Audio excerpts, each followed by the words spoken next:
Devil sweet love ಭಾಗ 8. ದಯವಿಟ್ಟು ಅವತ್ತಿನಿಂದ ಕತೆ ಆಗದಿರೋದಕ್ಕೆ ಕ್ಷಮೆ ಇರಲಿ. ಯಾಕಂದರೆ ನಮ್ಮ ಮನೇಲಿ ಮದುವೆ ಕಾರ್ಯಕ್ರಮಗಳಿರೋದ್ರಿಂದ ಅವತ್ತಿಂದ ನಾನು ಕತೆಗಳನ್ನ ಹಾಕೋಕ್ಕಾಗಿಲ್ಲ. ಸಾಧ್ಯವಾದಷ್ಟು ಕತೆಗಳನ್ನು ಇವತ್ತಿನಿಂದ ಹಾಕೋಕ್ಕೆ ಪ್ರಯತ್ನ ಪಡ್ತೀನಿ. ಒಂದು ವಾರದ ನಂತರ ಎಲ್ಲರೂ ಹಾಲ್ನಲ್ಲಿ ಸೋಫಾದಲ್ಲಿ ಕುಳಿತಿದ್ದಾರೆ. ಕಾವ್ಯ ಎಲ್ಲರಿಗೂ ಟ್ರೇನಲ್ಲಿ ಕಾಫಿ ತರ್ತಾ ಇದ್ದಾಳೆ. ಮೀನಾಕ್ಷಿ ಕಾವ್ಯಾಳನ್ನು ನೋಡಿ, ಕಾವ್ಯ, ನಿನಗೆ ಮತ್ತು ರಣವೀರ್ಗೆ ನಿಶ್ಚಿತಾರ್ಥದ ದಿನಾಂಕ ನಿಗದಿಯಾಗಿದೆ. ಅದನ್ನು ಕೇಳಿ ಕಾವ್ಯ ಆಘಾತಕ್ಕೆ ಒಳಗಾಗ್ತಾಳೆ. ಅದನ್ನು ಕೇಳಿ ರಣವೀರ್ ತುಟಿಗಳಲ್ಲಿ ಒಂದು ಸಣ್ಣ ನಗು ಮೂಡ್ತದೆ. ಕಾವ್ಯ ವಿಕ್ರಮ್ ಕಡೆಗೆ ನೋಡ್ತಾಳೆ. ವಿಕ್ರಮ್ ಬಹಳ ಕೋಪದಿಂದ ಸೋಫಾದಿಂದ ಎದ್ದು ಅಲ್ಲಿಂದ ಹೊರಟು ಹೋಗ್ತಾನೆ. ಶೋಭಾ ವಿಕ್ರಮ್ಗೆ ಕರೆ ಮಾಡಿದ್ಲು. ಆದರೆ ಶೋಭಾಳ ಧ್ವನಿ ಕೇಳಿದ ನಂತರವೂ ವಿಕ್ರಮ್ ಅಲ್ಲಿ ನಿಲ್ಲೇ ಇಲ್ಲ. 10 ನಿಮಿಷಗಳ ನಂತರ ಕಾವ್ಯ ಶೋಭಾ ಕೋಣೆಗೆ ಬರ್ತಾಳೆ. ಶೋಭಾ ಕೋಣೆಯಲ್ಲಿ ಏನೋ ಕೆಲಸ ಕೂಡ ಮಾಡ್ತಾ ಇದ್ಲು. ಶೋಭಾ ಕಾವ್ಯಾಳನ್ನು ನೋಡಿ ಮುಗುಳ್ನಕ್ಕು, ಬಾ ಕಾವ್ಯ, ಕುಳಿತುಕೋ ಅಂತ ಹೇಳಿದ್ಲು. ಅದನ್ನು ಕೇಳಿ ಕಾವ್ಯ ಹಾಸಿಗೆ ಮೇಲೆ ಕುಳಿತುಕೊಂಡ್ಳು. ಕಾವ್ಯಾಳ ಮುಖ ಮಂದವಾಗಿರುವುದನ್ನು ನೋಡಿ ಶೋಭಾಗೆ ಅಸ್ವಸ್ಥವಾಯಿತು. ಅವಳು ಕೂಡ ಕಾವ್ಯಾಳ ಪಕ್ಕದಲ್ಲಿ ಕುಳಿತು ಅವಳ ಮುಗ್ಧ ಮುಖವನ್ನು ಪ್ರೀತಿಯಿಂದ ಕೈಯಲ್ಲಿ ಹಿಡಿದುಕೊಂಡು, ಏನಾಗಿದೆ ಕಾವ್ಯ, ನೀನು ಯಾಕೆ ಇಷ್ಟೊಂದು ಡಲ್ ಆಗಿದೆಯಾ? ನಿನ್ನ ನಿಶ್ಚಿತಾರ್ಥ ದಿನಾಂಕ ನಿಗದಿಯಾಗಿದ್ದಾಗಿಂದನೂ ಕೂಡ ನೀನು ತುಂಬ ಡಲ್ಲಾಗೇ ಇದೆಯಾ? ರಣವೀರ್ ಜೊತೆ ನಿಶ್ಚಿತಾರ್ಥ ಮಾಡಿಕೊಳ್ಳುವುದು ನಿನಗಿಷ್ಟವೇ ಅಂತ ಪ್ರಶ್ನೆ ಮಾಡಿದ್ಲು.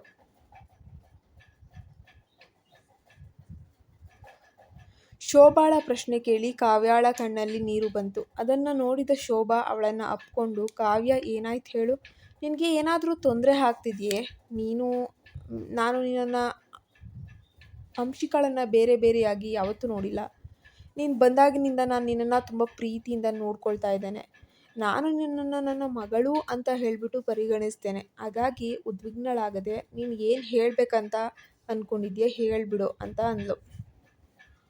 ಶೋಭಾಳ ಮಾತು ಕೇಳಿ ಕಾವ್ಯ ಕಣ್ಣೀರನ್ನು ಒರೆಸ್ಕೊಂಡು ಅವಳನ್ನೇ ನೋಡಿ, ಅದೇನೂ ಇಲ್ಲ ಆಂಟಿ, ನಾನು ಸ್ವಲ್ಪ ಟೆನ್ಷನ್ ಆಗಿದ್ದೇನೆ. ನಾನು ದೇವಸ್ಥಾನಕ್ಕೆ ಹೋಗ್ತಾ ಇದ್ದೀನಿ, ಅದನ್ನೇ ನಾನು ನಿಮಗೆ ಹೇಳೋಕ್ಕೆ ಬಂದಿದ್ದೀನಿ ಅಂತ ಅಂದ್ಲು.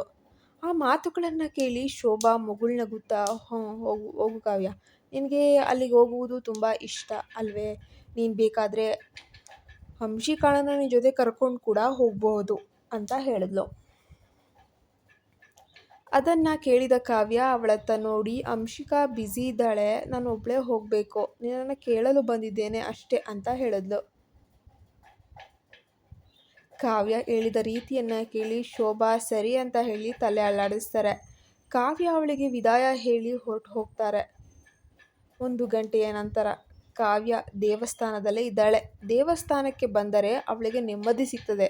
ಯಾಕಂದರೆ ಅವಳು ದುಃಖಿತಳಾಗಿರುವಾಗಲೆಲ್ಲೂ ಯಾವಾಗಲೂ ಕೂಡ ದೇವಸ್ಥಾನಕ್ಕೇ ಹೋಗ್ತಾಳೆ. ಯಾಕಂದರೆ ಅವಳು ಯಾರೂ ಇಲ್ಲದ ಅನಾಥೆ. ಇಂದು ನಿಶ್ಚಿತಾರ್ಥದ ಬಗ್ಗೆ ಕೇಳಿದ ನಂತರ ಕಾವ್ಯ ತುಂಬ ದುಃಖಿತಳಾಗಿದ್ಲು. ದೇವಸ್ಥಾನದ ಒಳಗೆ ಹೋಗಿ ಮಹಾದೇವನ ಮುಂದೆ ಕೈ ಜೋಡಿಸಿ ಕಣ್ಣನ್ನು ಮುಚ್ಚಿದ್ಲು. ಆಗ ದೇವರನ್ನು ನೋಡಿ ಆತನಿಗೆ ಕೃತಜ್ಞತೆಯನ್ನು ಕೂಡ ಸಲ್ಲಿಸ್ತಾಳೆ. ಪೂಜಾರಿ ಅವಳನ್ನು ನೋಡಿ, ಕೌಶಲ್ಯ, ನೀನು ಯಾವಾಗ ಬಂದೆ ಎಂದು ಕೇಳ್ತಾನೆ. ಆ ಧ್ವನಿ ಕೇಳಿ ಕಾವ್ಯಾಳ ಮುಖ ಪಕ್ಕಕ್ಕೆ ತಿರುಗಿತು. ಪಕ್ಕದಲ್ಲೇ ಯಾರೋ ನಿಂತಿದ್ರು. ಅವರು ಕಾಣದಷ್ಟು ಶ್ರೀಮಂತರು. ಕಾವ್ಯ ಅವಳನ್ನು ಹಾಗೆ ನೋಡ್ತಾಳೆ. ಅವಳ ಹಿಂದೆ 10 ಸೇವಕಿಯರು ಕೈಯಲ್ಲಿ, ಎಲ್ಲರ ಕೈಯಲ್ಲೂ ಕೂಡ ತುಂಬ ತುಂಬ ದುಬಾರಿ ವಸ್ತುಗಳನ್ನು ಹಿಡಿದುಕೊಂಡು ಸಾಲಾಗಿ ನಿಂತಿದ್ದಾರೆ. ಕೌಶಲ್ಯ ಪೂಜಾರಿಯನ್ನು ನೋಡಿ, ಪುರೋಹಿತರೆ, ನಾನು ದೇವಸ್ಥಾನಕ್ಕೆ ಹಣ ಕೊಡಲು ಬಂದಿದ್ದೇನೆ ಮತ್ತು ಇವತ್ತು ಪೂಜೆ ಕೂಡ ಇದೆ ಅಂತ ಹೇಳಿಬಿಟ್ಲು. ಆ ಮಾತುಗಳನ್ನು ಕೇಳಿದ ಅರ್ಚಕರು ಮುಗುಳ್ನಗುತ್ತಾ ಹೇಳಿದ್ರು, ತುಂಬ ಚೆನ್ನಾಗಿದೆ ಕೌಶಲ್ಯ, ನಿಮ್ಮ ಕುಟುಂಬ ಯಾವಾಗಲೂ ಕೂಡ ದಾನ ಧರ್ಮಗಳನ್ನು ಮಾಡುತ್ತಾ ಎಲ್ಲರಿಗೂ ಬಹಳಷ್ಟು ಸಹಾಯವನ್ನು ಮಾಡುತ್ತಾನೆ ಬಂದಿದೆ. ಈ ದೇವಾಲಯವನ್ನು ನಿಮ್ಮ ಮಗ ರಾಘವ್ ನಿರ್ಮಿಸಿದ್ದಾನೆ. ನಾವು ನಿಮಗೆ ಎಷ್ಟು ಬಾರಿ ಧನ್ಯವಾದಗಳನ್ನು ಹೇಳಿದರೂ ಕೂಡ ಅದು ಕಮ್ಮಿಯೇ. ಆ ಮಾತುಗಳನ್ನು ಕೇಳಿ ಕೌಶಲ್ಯ ಮುಗುಳ್ನಗುತ್ತಾ, ಹಾಗೆಲ್ಲ ಮಾತಾಡಬೇಡ, ದೇವರು ನನಗೆ ಕೊಟ್ಟದ್ದನ್ನು ನಿನ್ನಿಂದ ಕಸಿದುಕೊಂಡಿದ್ದಾನೆ ಅಂತ ಅಂದ್ಲು. ನೀನು ಪೂಜೆಗೆ ಸಿದ್ಧ ಅಂತ ಹೇಳಿದ್ದೀಯ ಅಲ್ವಾ? ಅದನ್ನು ಕೇಳಿದ ಪುರೋಹಿತರು ಅವಳತ್ತ ನೋಡಿ, ಕೌಶಲ್ಯ, ನಾನು ನೀವು ಹೇಳಿದ ಹಾಗೆಯೇ ಮಾಡ್ತೇನೆ, ನಿನಗಾಗಿ ಕಾಯ್ತೇನೆ ಅಂತ ಹೇಳಿದ್ರು. ಪೂಜಾರಿ ಹೇಳಿದ ಮಾತು ಕೇಳಿ ಕೌಶಲ್ಯ ತಲೆಯಾಡಿಸಿ ಒಪ್ಪಿಗೆಯನ್ನು ಸೂಚಿಸಿದ್ರು. ಅವರಿಬ್ಬರ ಮಾತುಕತೆಗಳನ್ನು ಕೇಳಿದರೆ ಬಹಳ ಆತ್ಮೀಯವಾಗಿತ್ತು. ಸ್ವಲ್ಪ ಸಮಯದ ನಂತರ ಪೂಜೆ ಆರಂಭವಾಗ್ತದೆ. ದೇವಸ್ಥಾನಕ್ಕೆ ಬಂದವರು ಆ ಪೂಜೆಯಲ್ಲಿ ಕುಳಿತಿದ್ರು. ಕೌಶಲ್ಯ ಕೂಡ ಆ ಪೂಜೆಯಲ್ಲಿ ಕುಳಿತಿದ್ಲು. ಕಾವ್ಯ ಇದನ್ನೆಲ್ಲ ತುಂಬ ಆಸಕ್ತಿದಾಯಕವಾಗಿ ನೋಡ್ತಾ ಇದ್ಲು. ಪೂಜೆ ಮುಗಿದ ನಂತರ ಕೌಶಲ್ಯನೊಂದಿಗೆ ತಂದಿದ್ದ ಬಟ್ಟೆಗಳನ್ನು ಎಲ್ಲ ಬಡಬಗ್ಗ ಜನರಿಗೆ ಹಂಚ್ತಾ ಇದ್ಲು. ಸುಮಾರು ಗಂಟೆಗಳು ಕಳೆಯಿತು. ಕೌಶಲ್ಯ ಪೂಜಾರಿಗೆ ದಕ್ಷಿಣೆಯನ್ನ ನೀಡಿ ಅಲ್ಲಿಂದ ಹೊರ ಬರ್ತಾ ಇದ್ದಾಳೆ. ಹೊರಗೆ ಸುಮಾರು 10 ಕಾರ್ಗಳು ನಿಂತಿದೆ. ಅವಳು ಮೊದಲ ಕಾರ್ನಲ್ಲಿ ಕುಳಿತುಕೊಳ್ತಾಳೆ. ಅವಳ ಹಿಂದಿನ ಕಾವಲುಗಾರರು ಕೊನೆಯ ಕಾರ್ನಲ್ಲಿ ಕುಳಿತುಕೊಳ್ತಾರೆ ಮತ್ತು ಕಾರುಗಳು ಅಲ್ಲಿಂದ ಹೊರಡ್ತವೆ. ಅವರೆಲ್ಲರೂ ಹೋದ ನಂತರ ಕಾವ್ಯ ಬಹಳ ಆಶ್ಚರ್ಯದಿಂದ ಪೂಜಾರಿಯನ್ನ ನೋಡಿ, ಪುರೋಹಿತ್ರೆ, ಅವಳು ಯಾರು? ನಾನು ಅವಳನ್ನು ಇದುವರೆಗೆ ದೇವಸ್ಥಾನದಲ್ಲಿ ನೋಡಲೇ ಇಲ್ವಲ್ಲ ಅಂತ ಕೇಳ್ತಾಳೆ. ಅದನ್ನು ಕೇಳಿದ ಪುರೋಹಿತರು ಕಾವ್ಯಾಳನ್ನು ನೋಡಿ, ಕಾವ್ಯ, ಅವಳು ಕೌಸಲ್ಯ ಸೂರ್ಯವಂಶಿ. ನೀನು ಅವಳ ಹೆಸರನ್ನು ಕೇಳಿದ್ದೀಯಾ ಅಷ್ಟೆ. ಕೌಸಲ್ಯ ಸೂರ್ಯವಂಶಿ ಈ ನಗರದ ಅತ್ಯಂತ ಶ್ರೀಮಂತ ವ್ಯಕ್ತಿಯಾಗಿರ್ತಾರೆ. ಕೌಸಲ್ಯಾಳ ಬಳಿ ಎಲ್ಲವೂ ಇದೆ. ಈ ನಗರದ ಜನರಿಗೆ ಮಾತ್ರವಲ್ಲದೆ ಅನೇಕ ದೇಶವಾಸಿಗಳಿಗೂ ಕೂಡ ಅವಳು ಯಾರು ಅಂತ ಹೇಳಿ ಅವಳ ಪರಿಚಯ ತಿಳಿದಿದೆ. ಅವಳಿಗೆ ಏನೂ ಕೊರತೆ ಇಲ್ಲ. ಆದರೆ ಅವಳು ಒಂದೇ ಒಂದು ವಿಚಾರ, ಆ ವಿಷಯದ ಬಗ್ಗೆ ತುಂಬ ಚಿಂತಾತೀತಳಾಗಿರ್ತಾಳೆ ಅಂತ ಹೇಳಿದ್ರು. ಪೂಜಾರಿ ಹೇಳಿದ ಮಾತು ಕೇಳಿ ಕಾವ್ಯ ಆಶ್ಚರ್ಯಚಕಿತಳಾಗಿ ಅವಳು ಯಾಕೆ ಬಳಲ್ತಾ ಇದ್ದಾಳೆ, ಅವಳಿಗೆ ಕಾಡ್ತಾ ಇರುವಂತಹ ನೋವಾದರೂ ಏನು ಅಂತ ಕೇಳಿದ್ಲು.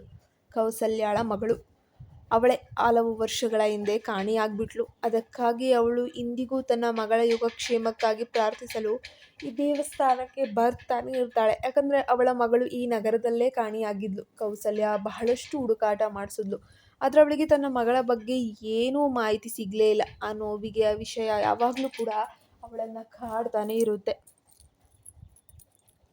ಅವಳು ಪ್ರತಿ ವರ್ಷ ತನ್ನ ಮಗಳ ಹೆಸರಿನಲ್ಲಿ ಈ ದೇವಸ್ಥಾನದಲ್ಲಿ ದಾನ ಧರ್ಮಗಳನ್ನು ಮಾಡ್ತಾಳೆ. ತನ್ನ ಮಗಳನ್ನು ಹುಡುಕಲು ದೇವರನ್ನ ಪ್ರಾರ್ಥನೆ ಮಾಡ್ತಾನೆ ಇರ್ತಾಳೆ ಅಂತ ಪೂಜಾರಿ ದುಃಖಿತನಾಗಿ ಹೇಳ್ತಾನೆ.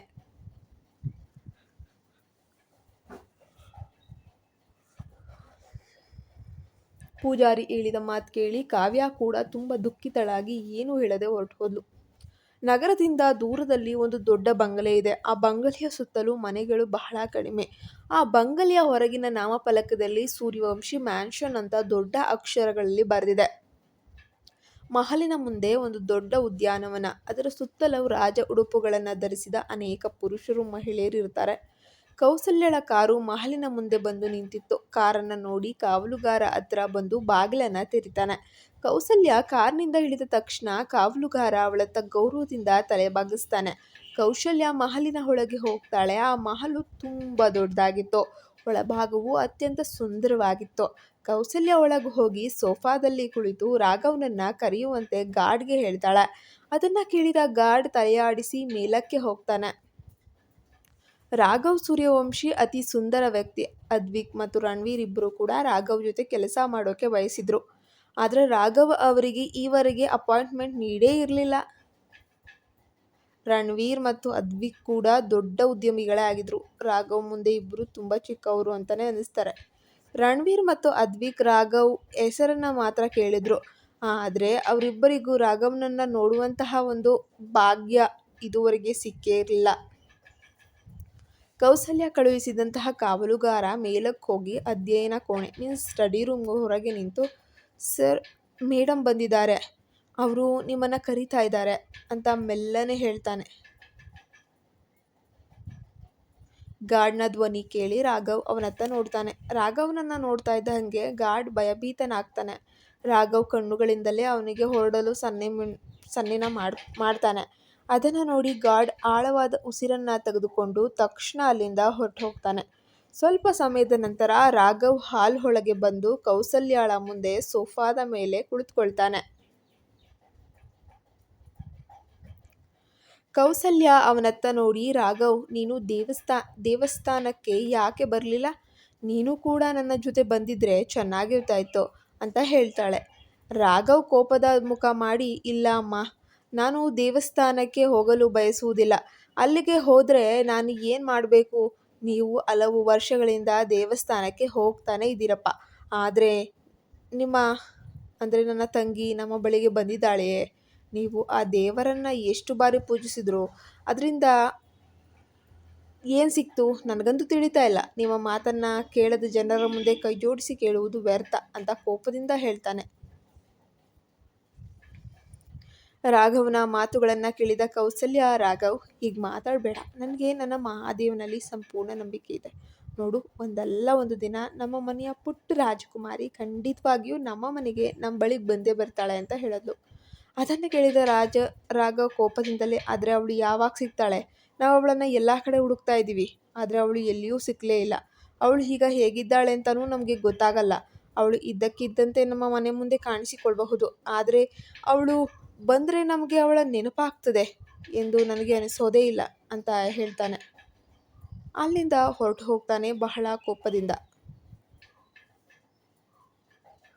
ಆ ಮಾತುಗಳನ್ನು ಕೇಳಿ ಕೌಸಲ್ಯಾಳ ಕಣ್ಣಲ್ಲಿ ನೀರು ಜಿನುಗ್ತು. ಪಕ್ಕದ ಮೇಜಿನ ಮೇಲಿದ್ದ ಫೋಟೋ ಫ್ರೇಮ್ ಎತ್ಕೊಂಡು ನೋಡಿದ್ಲು.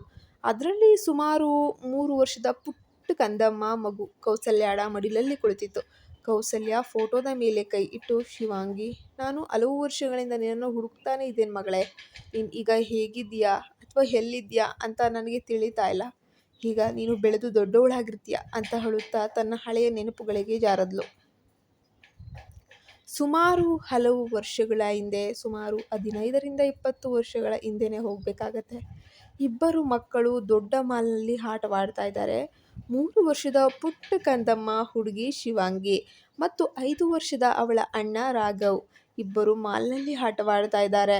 ಕೌಶಲ್ಯ ಅವರಿಬ್ಬರನ್ನ ನೋಡಿ ಮುಗುಳ್ನಗುತ್ತಾ, ರಾಘವ್, ಶಿವಾಂಗಿ, ಎಲ್ಲಿಗೂ ಹೋಗಬಾರ್ದು, ಹೊರಗೆ ಹೋಗಲೇಬೇಡಿ, ಕಾವಲುಗಾರರ ಜೊತೆ ಮಾತ್ರ ಇರಿ ಅಂತ ಹೇಳ್ತಾ ಇದ್ಲು.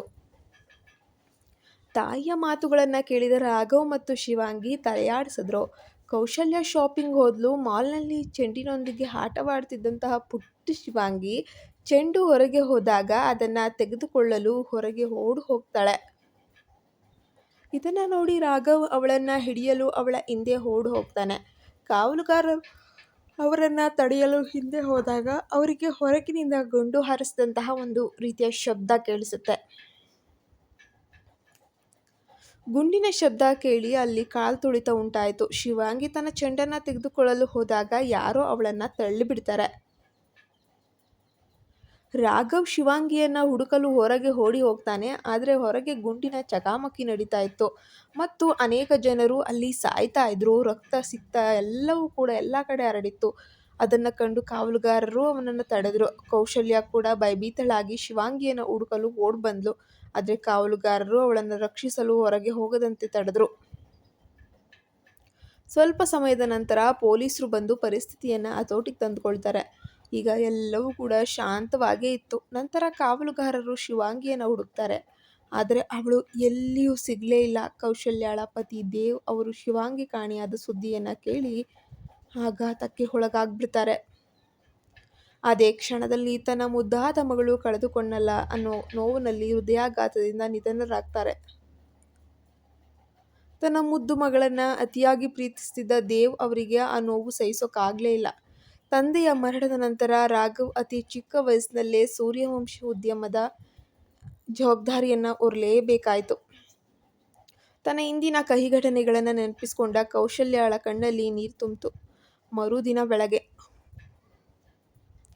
ಎಲ್ಲರೂ ಒಟ್ಟಿಗೆ ಕುಳಿತು ಉಪಹಾರ ಸೇವಿಸ್ತಾ ಇದ್ದಾರೆ. ಶೋಭಾ ಕಾವ್ಯಾಳನ್ನು ನೋಡಿ, ಕಾವ್ಯ, ನಾಳೆ ನಿನ್ನ ನಿಶ್ಚಿತಾರ್ಥ ರಣವೀರ್ ಜೊತೆ ಇದೆ.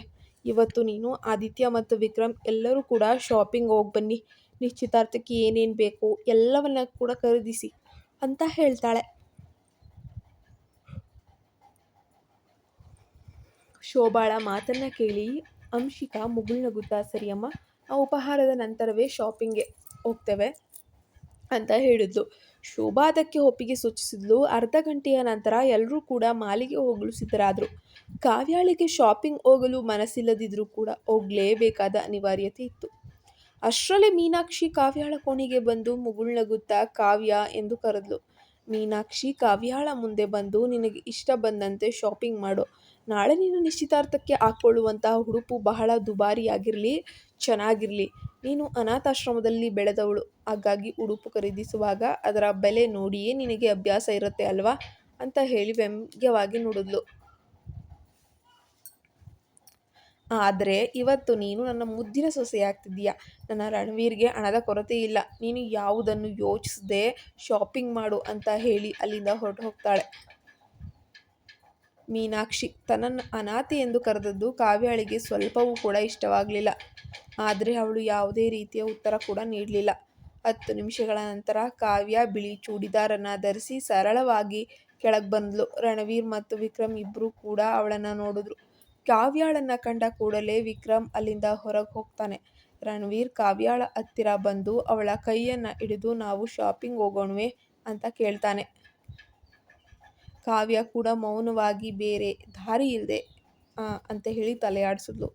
ರಣವೀರ್ ಅವಳನ್ನು ಹೊರಗೆ ಕರೆದುಕೊಂಡು ಹೋಗ್ತಾನೆ. ಅಂಶಿಕಾ, ಆದಿತ್ಯ ಮತ್ತು ರಾಜ್ವೀರ್ ಅವರನ್ನು ಹಿಂಬಾಲಿಸಿದ್ರು. ಆದಿತ್ಯ ಅಂಜಲಿ ಮತ್ತು ಒಂದು ಮಾಲ್ಗೆ ಬರಲು ಹೇಳ್ತಾನೆ. 1 ಗಂಟೆಯ ನಂತರ ವಿಕ್ರಮ್ ಕಾರನ್ನು ನಗರದ ಅತಿದೊಡ್ಡ ಮಾಲ್ ಮುಂದೆ ಬಂದು ನಿಲ್ಲಿಸ್ತಾನೆ. ಕಾರ್ನಿಂದ ಎಲ್ಲರೂ ಕೂಡ ಇಳಿದ್ರು. ವಿಕ್ರಮ್ ಕಾರನ್ನು ಪಾರ್ಕ್ ಮಾಡಲು ಹೋಗ್ತಾನೆ. ಆ ಬೃಹತ್ ಮತ್ತು ಸುಂದರವಾದ ಮಾಲ್ ನೋಡಿ ಅಂಶಿಕಾ ಆಶ್ಚರ್ಯಚಕಿತಳಾಗ್ತಾಳೆ. ಅವಳು ಆದಿತ್ಯನ ಕಡೆ ನೋಡಿ, ಅಣ್ಣ, ಇದು ಹೊಸದಾಗಿ ತೆರೆದಿರುವಂತಹ ಮಾಲ್ ಅಲ್ವಾ ಅಂತ ಕೇಳ್ತಾಳೆ. ಆದಿತ್ಯ ಕೂಡ ಮುಗುಳ್ನಗುತ್ತಾ, ಹೌದು, ಈ ಮಾಲನ್ನು ರಾಘವ್ ಸೂರ್ಯವಂಶಿ ತೆರೆದಿದ್ದಾನೆ. ಇದರ ವಿಶೇಷತೆ ಏನಂತ ಅಂದರೆ,